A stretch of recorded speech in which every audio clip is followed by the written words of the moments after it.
Prontos. Começa aqui pelo Flá TV. Vamos lá. Alô, alô. Boa noite, Felipe. Láslo aqui da Flá TV. Tudo bom? Felipe, eu queria que você comentasse sobre as variações que você fez, principalmente no ataque, né? E o quanto o Juninho vai agregar nessa função, né? E o quanto ele pode contribuir daqui para frente. Variações, você falou, desculpa? Isso. Que tipo de variações? Primeiro tempo, né, tendo o Bruno Henrique com o Plata atacando bastante espaço, depois ali com o Juninho um pouquinho mais centralizado, por favor. Ok. Primeiro foi um grande jogo, onde os jogadores tiveram uma atitude excepcional. A torcida aqui em Brasília sempre nos recebe muito bem e fiquei muito, muito feliz pela obediência tática dos jogadores, pela consciência tática deles também. É um momento de entender, de apoiar, vir no jogo apoiado, é um momento de atacar o espaço. Fizeram isso à perfeição. As variações, elas acontecem muitas vezes porque são jogadores muito polivalentes, versáteis e conseguem se adaptar a qualquer tipo de jogo e de pressão, né? Então elas vão acontecendo durante o jogo. O Volta Redonda também foi se adaptando durante o jogo e a gente conseguiu atacar bem contra a linha de 4, contra a linha de 5 e foi um jogo bem sólido da nossa equipe. Felipe, tudo bem? Boa noite. Gabriel Orfa. Desculpa, faltou do Juninho, né? Desculpa. O Juninho, sabemos o jogador que ele é, o que ele pode nos ajudar, né, nesse modelo de jogo. Sabemos as características desse jogador, o perigoso que ele é para o nosso ataque e para a defesa dos adversários. Quando ele joga, e estamos felizes de que hoje ele pôde ter os primeiros minutos com a camisa do Flamengo. Sempre é um momento especial. Eu lembro minha estreia, então eu sempre falo, né, que primeiro jogo ele é muito especial. O teu telefone ele fica cheio, né? E ver ele com a camisa do Flamengo, dando a vida como deram todos os seus companheiros, eleva o nível desse grupo. Agora sim, boa noite. Gabriel Orfa, canal Paparazzo Rubro Negro. Felipe, o Flamengo tem uma final à frente agora na Supercopa contra o Botafogo. Queria que você falasse da importância desses dois jogos do Campeonato Carioca, né? Hoje contra o Volta Redonda e contra o Sampaio Corrêa no meio de semana, para essa preparação para a final. E se puder também falar sobre o Carlinhos ter ficado no Rio, ele que é o artilheiro do Campeonato Carioca. Obrigado. O Campeonato Carioca, na verdade, a gente está ainda acabando a pré-temporada. Foram 2 semanas praticamente de treinos, onde hoje, né, 5 jogadores tiveram que jogar 90 minutos. Não era o ideal, porque existia uma progressão de 45, 60 minutos e agora 90, mas são jogadores que se cuidaram muito, que estão muito bem fisicamente, que não tem nenhum problema por disputar esses minutos, né? Então acredito que seja um jogo bom para primeiro pelo nível do adversário, que foi campeão da Série C, e pela final que nós temos pela frente. Então, um jogo bom para se preparar. E agora, conforme vierem os próximos jogos do Carioca, a gente assimilar cada vez mais esse modelo de jogo, os jogadores entenderem cada vez mais a ideia, os detalhes que tem nesse modelo, para a gente poder evoluir cada vez mais e ser um time cada vez mais difícil de ser pressionado. O Carlinhos ficou no Rio. Agora eu optei por trazer esses jogadores, eles entraram de férias antes do tempo para poder jogar esses 4 jogos do Carioca. Fez 3 gols nesses jogos, um jogador que a gente já sabe as qualidades que ele tem e a partir daí agora nós vamos decidir quais decisões nós vamos tomar. Okay? Boa noite, Felipe. Boa noite. Mônica Alves, do Coluna do Fla. Parabéns pela vitória. Você ligou para o Juninho e teve participação decisiva para convencer o atacante a jogar no Flamengo. Como estão sendo, né, os contatos com o Danilo e o que você tem falado com ele? Falei com o Juninho por telefone e o que eu falei para ele, eu falo para todos os jogadores sempre que eu começo a trabalhar, que eu não tenho compromisso com ninguém, é a primeira coisa que eu falo, e eu não prometo para ninguém que vão chegar aqui e ser titulares. Eles que têm que conquistar o lugar deles no time com bons jogos, com rendimento no campo, né? Então esse foi meu papo com o Juninho, e o Danilo não é jogador do Flamengo. Então eu não posso falar de um jogador que não é do Flamengo. Okay. Felipe, aqui. Rodrigo Ramos, RN, canal Time Web Esportes também. Estou olhando aqui as estatísticas, né? O Flamengo teve 75% de posse de bola, 738 passes, 89% de acerto no passe. Está no começo da temporada. O que você tem a dizer sobre isso, né? Um time que está jogando do jeito que você terminou a temporada, em cima, né?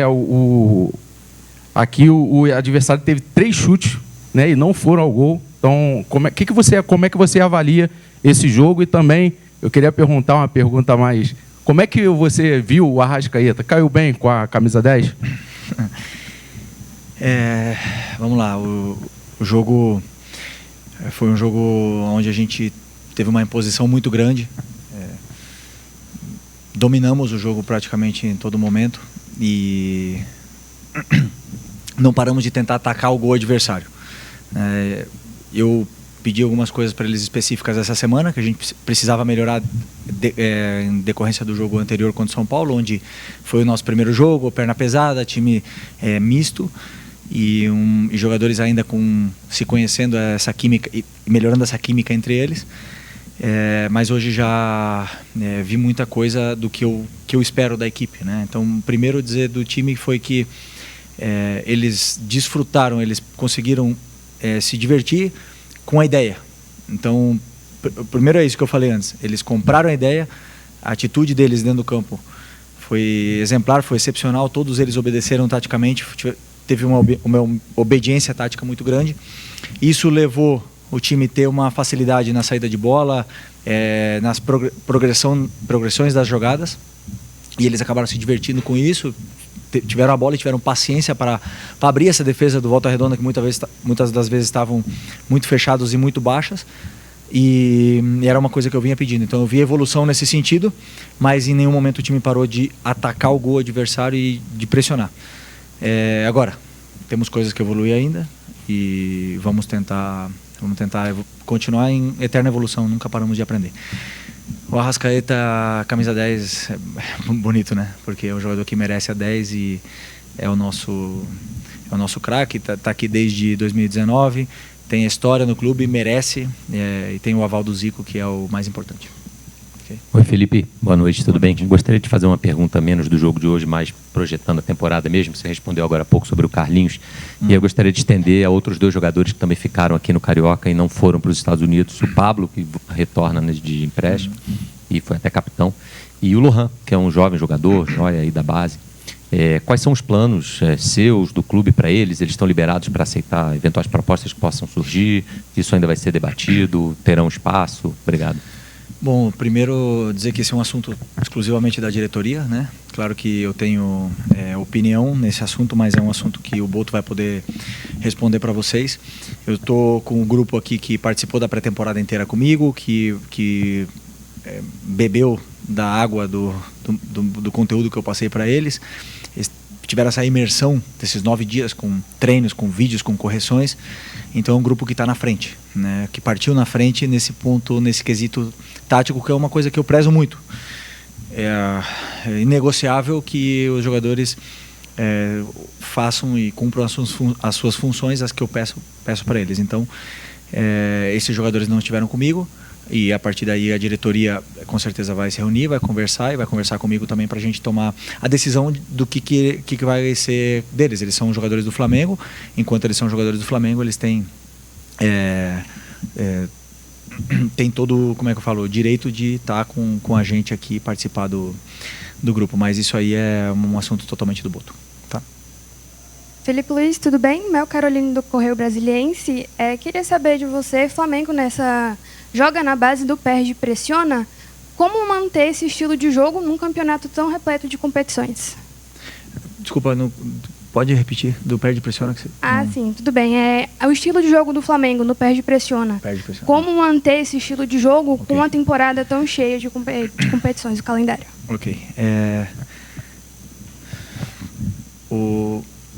Eu não diria perde e pressiona, eu diria um jogo pressionante, né? A gente tenta não perder, né? Mas e ter o controle do jogo com a bola e tentar sempre pressionar o adversário, porque é um modelo de jogo que a torcida exige, né? O próprio torcedor, ele não se sente identificado com um time que não pressiona, um time que não tenta ser protagonista no jogo. Então vai ser possível sempre Provavelmente não. A gente joga contra adversários que também têm bons planos de jogo, vão estudar nosso time, vão tentar fazer grandes jogos contra a gente. Tem jogadores com muita qualidade que são difíceis de ser pressionados, mas eu tenho certeza, não tenho nenhuma dúvida de que nós temos o melhor elenco da América. E já falei para vocês em outras entrevistas e volto a repetir, esse é o melhor elenco, tem os melhores jogadores, eu acredito nisso e eu falo para eles, porque não falo para tentar puxar o saco de ninguém, senão porque é o que eu penso. E se esse time não jogar, é culpa minha. E eu não tenho medo nenhum de falar isso, porque é o melhor time. Agora, vamos ganhar sempre? Não vamos ganhar sempre. Vamos conseguir pressionar todos os adversários? Não vamos conseguir pressionar todos os adversários, mas a intenção é essa, é pressionar sempre, é ser protagonista do jogo e tentar fazer um jogo de imposição o tempo todo. Okay? Felipe, boa noite.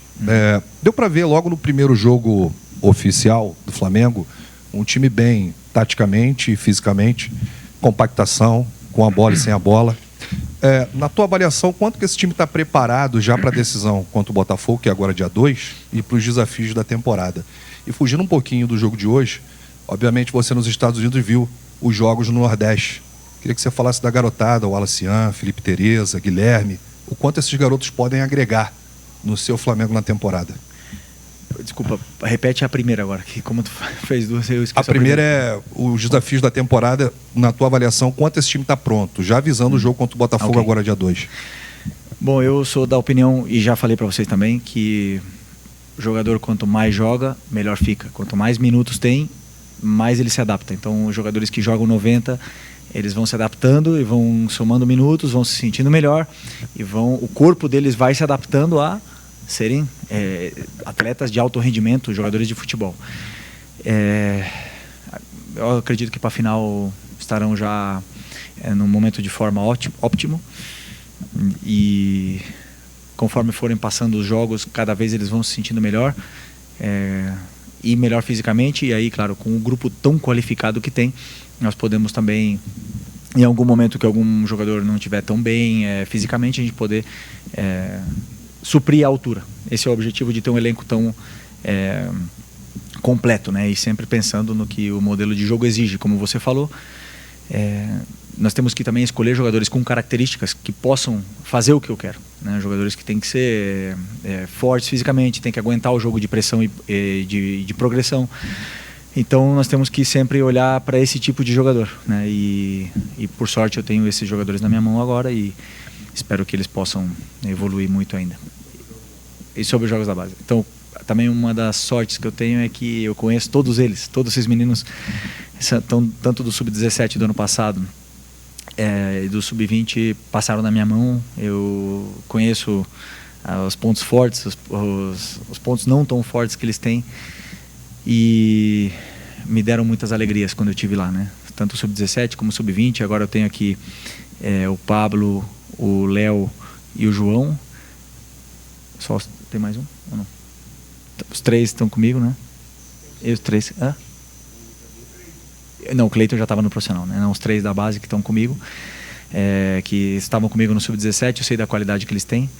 E não tenho dúvida que a base vai ajudar muito. Ainda tem muito talento lá embaixo, como você próprio falou. O Tereza, um jogador que tem muito gol, finaliza muito bem. O Wallace tem uma ambição e uma força, uma velocidade para atacar o espaço tremenda.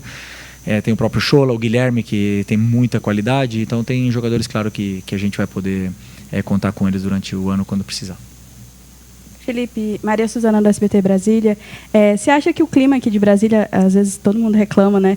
Você acha que o clima seco pode atrapalhar em algum momento do jogo os jogadores, já que eles estavam na Flórida, e a questão do clima? O que atrapalha é a bola, né? O campo estava bom e a bola é horrível. E eu gostaria que vocês perguntassem para os jogadores a opinião deles, de todos os jogadores de todos os times, para darem a opinião sobre o que é essa bola da pênalti, que eu tive a oportunidade de jogar com ela, e agora, como treinador, estou vendo eles sofrerem para fazer um jogo com essa bola. E o campo estava bom, o clima estava bom, estava com sombra, uma torcida, uma atmosfera maravilhosa, e o único que faltou foi a bola em condições, minha opinião. Mas é sempre muito agradável vir aqui em Brasília, eu gosto muito, a gente é sempre muito bem recebido na nossa chegada no hotel. A torcida sempre faz uma festa bonita no estádio, e esse lugar aqui, eu tenho lembranças muito felizes aqui, até títulos conquistados. Felipe, aqui. Boa noite. Felipe, durante a pré-temporada, eu lembro que você fez um treino lá de ataque e defesa e teve um ataque, se não me engano, o Luiz Araújo, ele voltou. Aí você falou, se perder, fica. Se chutar para fora, fica. Para marcar a saída. E hoje o gol do Gonzalo Plata, ele sai bem numa jogada assim. Uma bola rebatida, ele estava ali postado, Volta Redonda perde a bola e ele faz o gol. Eu queria que você falasse um pouco mais sobre isso, assim, o quanto esse time já está entendendo as ideias do Felipe Luiz. E você semana passada falou sobre a pré-temporada, que não estavam todos ainda bem fisicamente. O quão bem fisicamente está esse time agora para esse restante? Primeiro, a importância que tem a pré-temporada. Fechados num lugar, assim, eu sei que as famílias podem odiar o treinador, odiar o diretor, né? Mas ficar 9, 10 dias fechados, todos juntos, para as famílias não é bom, mas para o desenvolvimento do conteúdo tático, como eu falei, é fundamental. É fundamental porque o jogador não tem o que fazer. Ele não tem distrações, ele não pode receber família em casa, ele não pode ter o filho chorando de madrugada, ele não tem amigos para ir para a praia, ele não tem nada, então ele só tem o futebol. E ali onde existe a imersão, os jogadores, existem novas relações socioafetivas, tanto dentro do campo como fora, novas amizades se surgem, novas lideranças surgiram nesse grupo. E jogadores que não estavam tão bem ano passado começaram muito bem a pré-temporada, e isso é muito legal. E a gente vê que eles compram a ideia nesses pequenos detalhes que você fala, né? Eu não gosto de abrir detalhes do que eu penso sobre o jogo. Vocês conseguem analisar, mas eu não gosto de falar exclusivamente do que eu penso nos treinos. Mas, obviamente, que uma das questões é pressionar. Como eu falei antes, tem adversários que você consegue pressionar melhor, outros que têm mais qualidade, mais saídas e é mais complicado, né? Então, mas o importante é isso, que eles assimilaram bem a ideia. E fisicamente vem evoluindo, acreditaram também na metodologia de treinamento, que foi exigente, mas que é para o bem deles. E eu acho que para a final a gente vai estar no momento óptimo para, como eu falei, para jogar. Agora, são 80 jogos durante o ano. Claro que o time em algum momento vai poder oscilar, né, fisicamente, mas eu acredito muito no meu trabalho, no trabalho do Diogo e do Ivan, e tenho certeza de que os jogadores estão num bom caminho para ficar no auge da forma física. Felipe, boa noite. Outros dois jogadores permaneceram no Rio de Janeiro, o Luiz Araújo e o Everton Cebolinha. Na avaliação que está sendo feita desses dois atletas, até que ponto você confia que poderá utilizá-los no próximo compromisso, quinta-feira, diante do Sampaio Corrêa, e principalmente se você os terá à disposição na Supercopa do Brasil diante do Botafogo? O planejamento é que sim, que eles estejam à nossa disposição. O Cebolinha teve uma lesão muito grave.